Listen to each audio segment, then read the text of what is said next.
Hello guys, ඉතින් welcome කියලා පිළිගන්නවා අපේ API development lesson series එකේ හතරවෙනි වීඩියෝ එකට. ඉතින් අපි කලින් වීඩියෝ එකේ කතා කරා කොහොමද අපේ environment එක setup කරගන්න කියන දේ ගැන කතා කරා කලින් වීඩියෝ එකේදී. ඉතින් ඒක අනිවාර්යෙන්ම ගිහින් බලලා ඉන්න.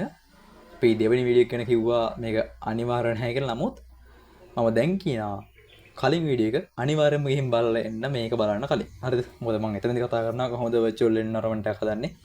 කොහොමද ඒ virtual environment එක activate කරන්නේ සහ ඒ activate කරපු environment එක ඇතුලේ අපිට අවශ්‍ය කරන packages සහ libraries install කරන්නේ කොහොමද කියන දේ ගැන කතා කරා.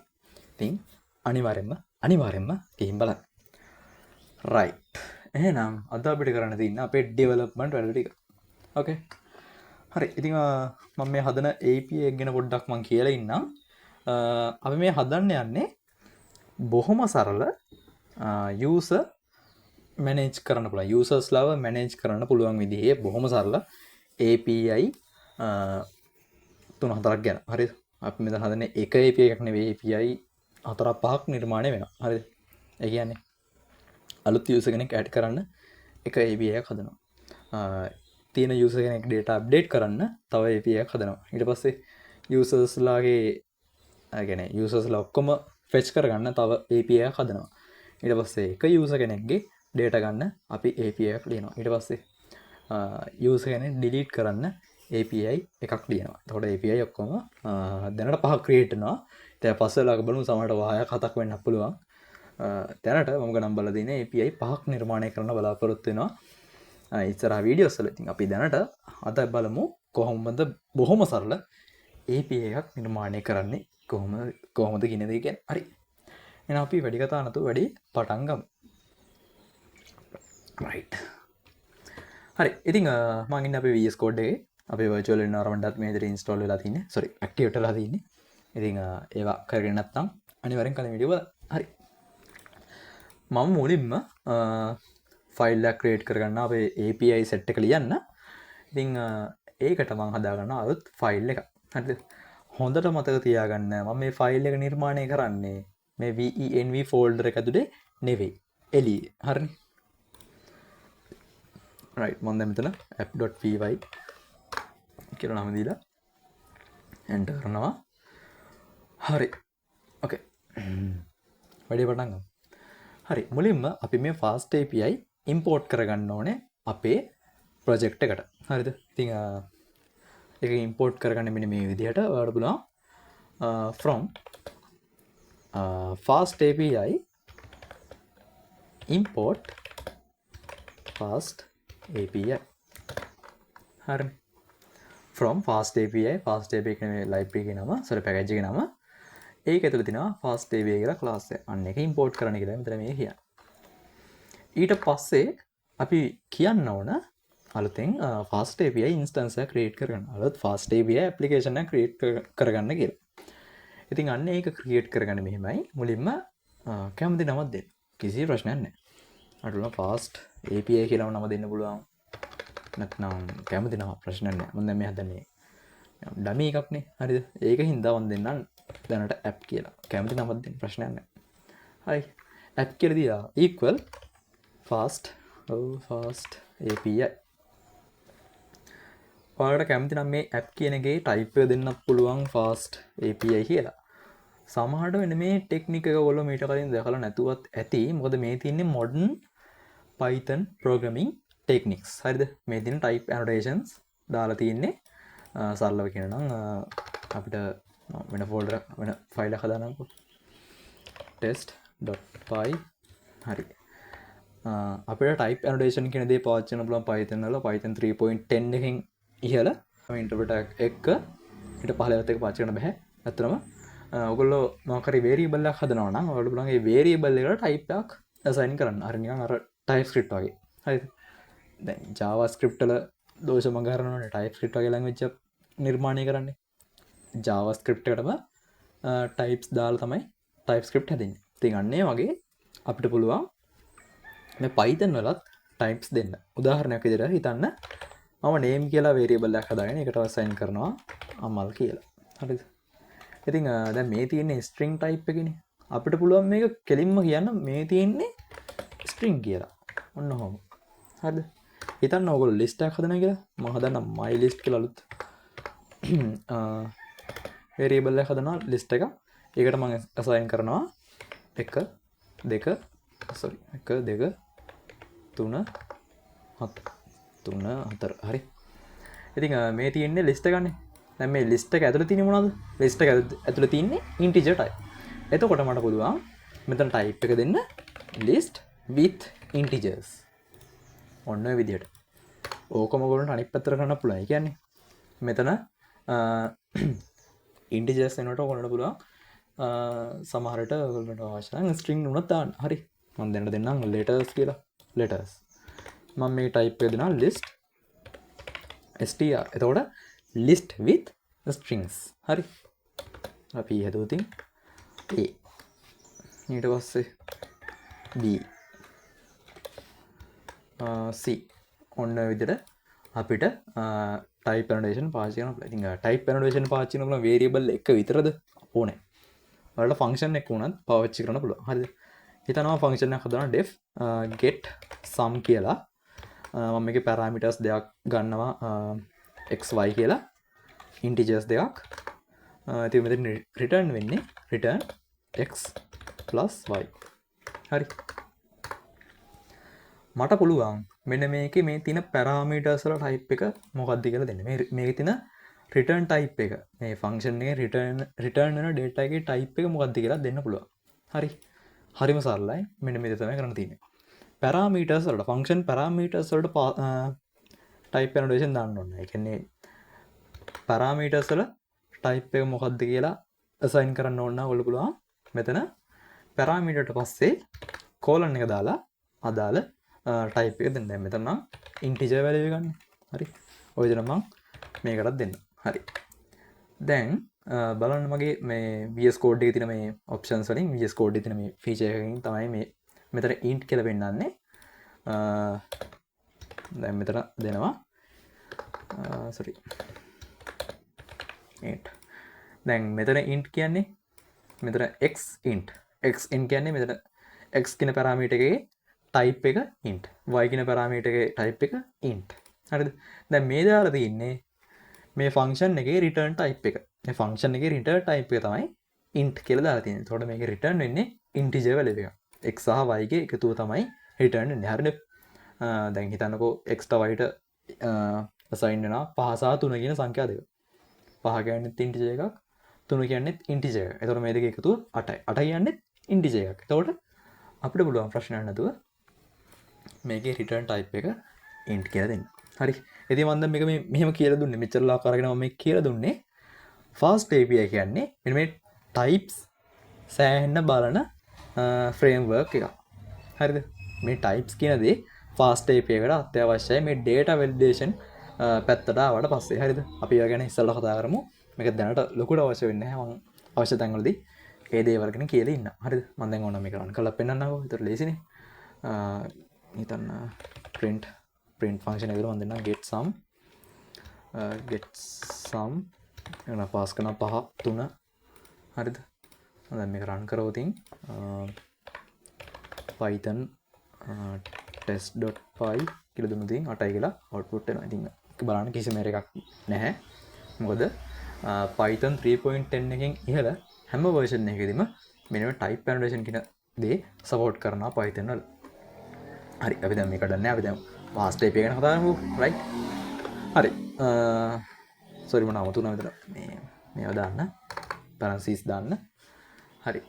ඉතින් ඔය විදිහට දුන්නාට පස්සේ මේක automatically fast API application app බවට පත් වෙන කැමති නම් ඔන්න මෙන්න මෙතනත් fast API කියලා දෙන්න පුළුවන් type annotation. ඉතින් අත්‍යවශ්‍යම නැහැ. හරි. ඊළඟට අපි දැන් කරන්න ඕන අලුතෙන් API එකක් නිර්මාණය කරන්න. අලුත් API endpoint එකක් නිර්මාණය කරන්න. හරිද? ඉතින් මෙන්න මේ ගොඩක් tricky. මෙතන අලුත් සිද්ධි ගොඩක් තියෙනවා. අලුත් modern Python programming techniques තමයි දැන් මෙතන පාවිච්චි වෙන්නේ. හරි. හොඳට බලා ගන්න. අපි මුලින්ම decorator එකක් ලියන්න ඕන function එකකට. හරි. හරි. වැඩි හිතන්න එපා. මම දැන් මෙතන at sign එක දාලා app කියලා දෙනවා. හරි.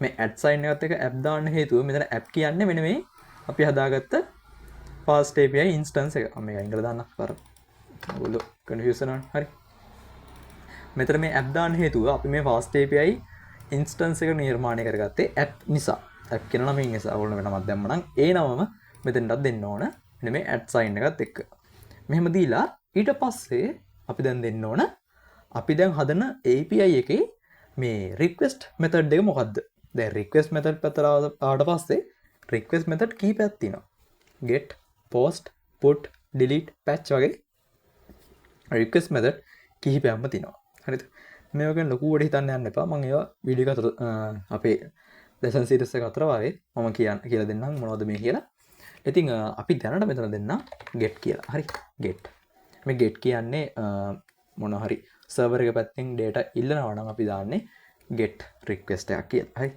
කියන්නේ server එක මොකක් හරි හිතන්නකෝ user කෙනෙක්ගේ details ඉල්ලනවා නම් front end එක පැත්තෙන් එතකොට අපි සාමාන්‍යයෙන් මේ API එක නිර්මාණය කරන්නේ get API එකක් විදිහට get API එකක් හරි ඔන්න ඔය විදිහට දෙන්න තමයි තියෙන්නේ හරිද මුලින්ම add sign එක දැම්මා ඊට පස්සේ fast API application එක හදාගත්ත instance එකේ නම දුන්නා .get කියලා දුන්නා ඊට පස්සේ මෙතන parentheses දැම්මා ඊට පස්සේ අපි දෙන්න ඕනේ මේ API endpoint එකේ path එක මේ API endpoint එකේ path එක දෙන්න ඕනේ මම දැනට මේ path එක දෙන්නම් slash කියලා හරි ලෝකෙ හිතන්න එපා path එක මම slash කියලා දුන්නා හරි ඊට පස්සේ දැන් මේ අපි ලියලා තින්නේ Python වල decorator එකක් හරිද decorator එකක් හැමදෙස්සම use කරන්නේ function එකක් එක්ක හරිනේ decorator එකක් use වෙන්නේ function එකක් එක්ක ඕකේ දැනට එච්චරයි ඔයගොල්ලෝ මතක තියාගන්න decorator එකක් use කරන්නේ function එකක් එක්කනේ එතකොට අපි දැන් මේක අතර function එකක් හදන්න ඕනේ හරි function එකක් හදද්දී අපිට මේ def කියලා දාලා හදන්න පුළුවන් හරි ඊට පස්සේ දැන් මේ function එකේ නම දෙන්නත් ඕන function එක නමක් තියෙන්න බෑනේ වරේ right මම දැන් නම දෙන්න index කියලා දීලා මම parameters මොකුත් දෙන්නේ නැහැ හරි ඔන්න function එකක් ඇදුවා මම දැන් මේ placeholder එකක් දාගන්නවා හරි මතකද මම කලින් වීඩියෝ එකේදී කතා කරා මේ fast API කියන්නේ asynchronous programming වලට support කරන framework එකක් හරි එතකොට අපි මේ හදන functions asynchronous function කරන්න ඕන ඉතින් ඒක කරන එක හරි සරලයි අපිට පුළුවන් async කියලා මෙහෙම දෙන්න පුළුවන් sorry async කියන keyword එක දෙන්න ඔය විදියට def කියන එකට ඉස්සරහින් async def එතන මේ මෙතනින් create වෙන්නේ asynchronous function එක right ඊට පස්සේ මම දැන් මෙතන දෙනවා return මම දැන් මෙතන return කරනවා dictionary type එකේ පොඩි message එකක් හරි dictionary එකේ key එක ඉතල මම දෙනවා message කියලා message ඊට පස්සේ value එක විදිහට දෙනවා මොකක්ද දෙන්නේ hello world හරි දැන් මම අර කලින් කතා කරානේ වෙන්නේ මේ function එකට return type එකක් තියෙන්නත් පුළුවන් කියලා return type එකක් තියෙනවා ඇත්තටම හරිද එතකොට මට පුළුවන් එක මේ විදිහට mention කරන්න right ඉතින් අපි ඒ දෙයම මෙතෙන්දිත් කරමු මම දැන් return කරන dictionary type එකකින්නේ dictionary type එකෙත් ඇතුලේ තියෙනවා key එකක් සහ value එකක්. එතකොට මේ key එකේ type එක මොකද්ද? key එකේ type එක string එකක්. value එකේ type එක මොකද්ද? value එකේ type එකත් string එකක්. එහෙනම් මට කිසි ප්‍රශ්නයක් නැතුව පුළුවන් මෙතන return type එක දෙන්න dict string කියලා. හරිද? අපි දැන් return කරන dictionary type එකක් තමයි. ඒ වගේම dictionary type එකේ key එකේ සහ value එකේ data type එකත් මම mention කරනවා dictionary with string key and string value කියන එක තමයි මෙතනින් අදහස් වෙන්නේ. හරි. හරි. ඉතින් අපිට මෙච්චරයි කරන්න තියෙන්නේ. අපි දැන් නිර්මාණය කරේ අපි පළවෙනි API endpoint එක. හරි. මේ හදලා තියෙන්නේ get API එක. ඒ කියන්නේ server එක පැත්තෙන් data ගන්න පාවිච්චි කරපු API එක. හරි. හරි. බලමු අපි දැන් මේ fast API අපි හදපු මේ API එක කොහොමද run කරගන්නේ? අපි මේ program එක run කරන්නේ කියලා. හරි. හරි සරලයි. ඔයාලට පුළුවන් terminal එකට ගිහිල්ලා මෙතන type කරන්න fast API dev ඊට පස්සේ අපි දැන් මේ fast API application එක හදන්න පාවිච්චි කරපු ෆයිල් එකේ නම. හරි. අපේ ඇප්ලිකේෂන් එක තියෙන්නේ කොහෙද? ඇප්ලිකේෂන් එක තියෙන්නේ app.py කියන ෆයිල් එකේ. එහෙනම් මෙතන app.py කියලා දීලා එන්ටර් කරන්න. මෙතන dev කියලා දෙන්න හේතුවක් තියෙනවා. මොකද අපි මේ environment එක මේ PV project එක run කරේ developer mode එකේදී. හරිද? developer mode එකක් තියෙනවා. developer mode එකේදී මේක run කරන්නේ අපිට මේක error එකක් આવතින් බලා ගන්න පුළුවන් වෙන හින්දා. හරි. අන්න ඒකයි මම මේ application එක developer mode එකෙන් run කරේ. ඉතින් මෙන්න මේ විදිහට ලස්සන බලන්න පුළුවන් අපේ application එක run වෙන ගමන් තියෙන්නේ. right. ඉතින් ඔන්න දැන් මෙතන server එක start වෙලා තින්නේ 127.0.0.1 port number එක තියෙනවා 8000. මෙන්න මේ IP එක අපි කියන local host IP එක. හරි. අපි දැන් මේක මේ run කරලා බලමු මේ මොකක්ද එන්නේ කියලා. හරි. ඔව් sorry. මම දැන් මේක මේ දැන් desktop එකට දානවා මේකට බලන්න ලේසි. හරි. ඉතින් ඔයාලට පේනවා ඇති දැන් free print කෙනෙක් දෙන්න. අපේ output එක මෙන්න මේ විදිහට එනවා. හරි. ඉතින් මේ තියෙන්නේ JSON එකක්. මෙතන JSON output එකක්. මම දැන් මේ මගේ web browser එකේ මම පොඩි මොකද ඒක කියන්නේ පොඩි extension එකක් install කරලා තියෙන්නේ. අන්න එක මම පොඩ්ඩක් disable කරා. නමුත් මම මේක ආයි enable කරන්න. හරි. ඉතින් මෙන්න මේ විදිහට මම බලා ගන්න පුළුවන් අපේ output එක.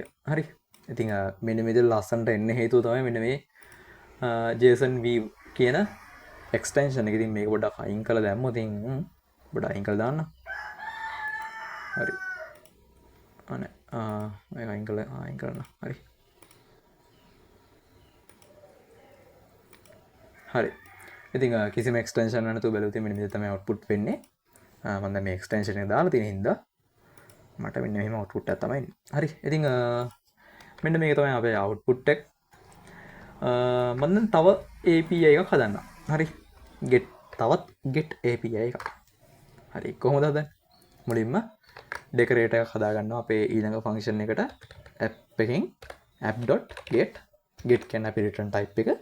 ඊට පස්සේ ඒක path එක දෙනවා මේ විදිහට slash ආයි slash දෙන්න බෑ මොකද slash කියන නමින් තව එක API එකක් කලින් අපි හදලා තියෙන්නේ. ඉතින් අපිට තව slash කියන path එකෙන්ම තව endpoint එකක් හදන්න බෑ. මම ඒක හින්දා new කියලා දෙන්නම්. අපේ අලුත් path එකට මම new කියලා දෙනවා.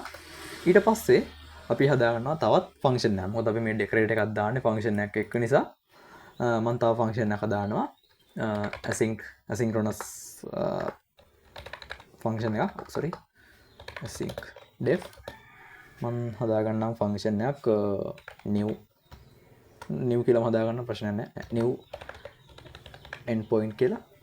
ඊට පස්සේ මේක මම parameters මුකුත් pass කරන්නේ නැහැ. ඊට පස්සේ මේක type එක මම දෙනවා dictionary type එකේ මේක key value එකක් තියෙනවා. ඒ දෙකේම type එක string. හරි. ඊට පස්සේ මම දැන් මේක return කරනවා data කිහිපයක්. හරි. පළවෙනි එක මම දෙන්නම් name. හරිද? කැමරා ටිකක් return කරන්න ප්‍රශ්නයක් නැහැ. ආවල්. ඊට පස්සේ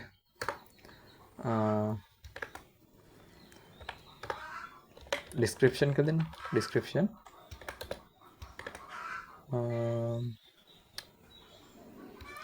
hello I am Amal කියලා වගේ දෙන්න. මෙතන error එකක් එනවා. හරි. මෙතන කමා එකක් දාලා නැහැ. හරි. හරි. ඔන්න ඔය විදිහට මම දෙනවා. අතර මේකේ key value pair දෙකක් තියෙනවා. ඒක ප්‍රශ්නයක් වෙන්නේ නැහැ මෙන්න මෙතෙන්ට. මොකද මේ pair දෙකේම key එකේ type එකත් string value එකේ type එකත් string හින්දා ඒක ප්‍රශ්නයක් වෙන්නේ නැහැ. හරි. right. ඉතින් මම දැන් මේක save කරනවා. බලන්න save කරගාම මේ automatically restart වෙනවා මේ server එක.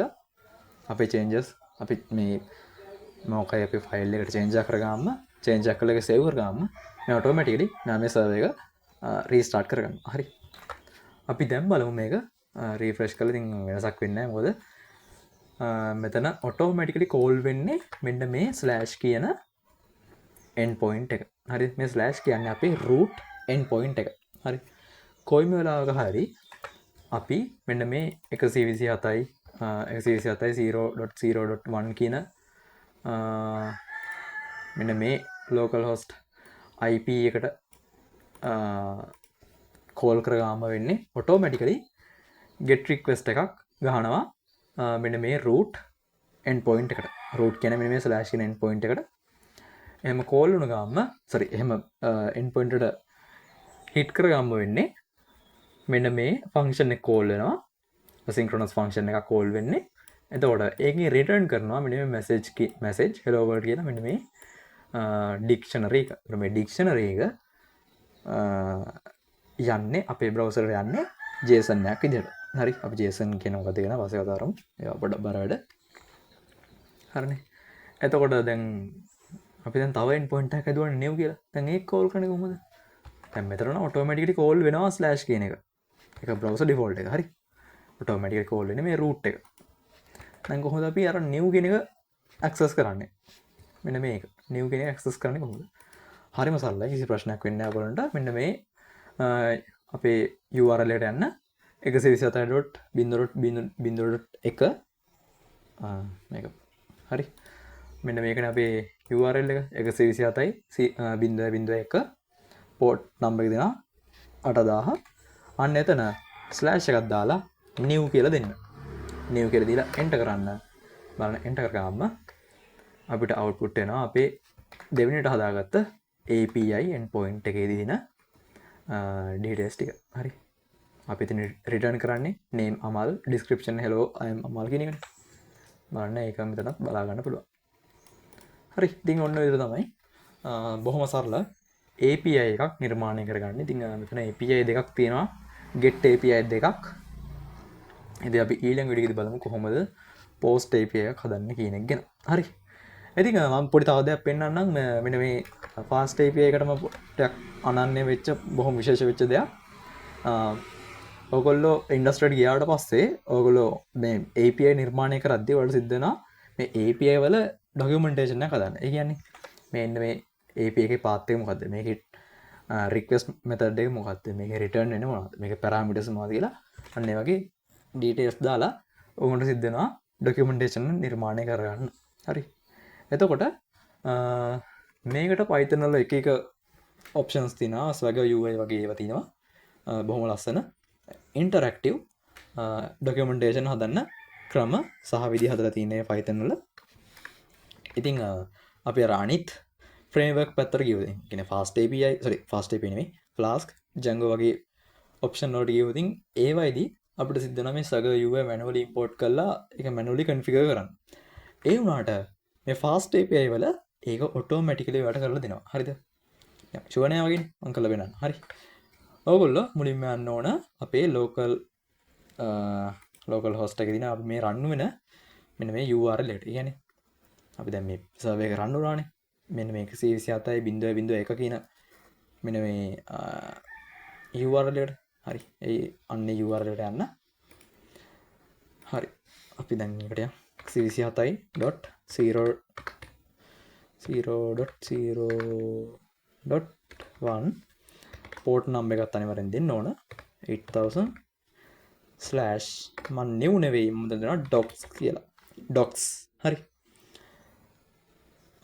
local host IP එක දුන්නා colon එක දුන්නා port number එක දුන්නා slash docs දීලා මෙහෙම enter කරන්න enter කරාට පස්සේ බලන්න මේ විදිහට ඔයාලට interface එකක් බලා ගන්න පුළුවන් fast API එකේ අපි හදපු endpoint එකම හරි මේ තියෙන අපේ Swagger UI interface එක මෙන්න මෙතන තියෙන අපි දැනට හදාගත්ත හැම endpoint එකක්ම හැම API endpoint එකක්ම මෙතන බලා ගන්න පුළුවන් බලන්න /index මේ index කියලා වැටෙන්නේ අර අපි හදපු මේ function එකේ නම හරි දැන් අපි පොඩ්ඩක් අනිත් එක බලුවොත් /new endpoint මේ new endpoint කියන්නේ අපි මේ දීපු නම හරි මම දැන් මේක දැනට දෙන්නම් test කියලා මේක මෙහෙම දීලා මම රිෆ්‍රෙෂ් කරන්න බලන්න මේ /new test අපි දැන් අර මේ ෆන්ක්ෂන් එකට දෙන්න නම තමයි අතන වැටෙන්නේ අන්න ඒකින්ද තමයි මෙන්න මේවට පොඩක් අර meaningful නම් දෙන්න කියන්නේ හරි ආයි රීස්ටෝර් කරන්න දීලා රිෆ්‍රෙෂ් කරනවා. හරි.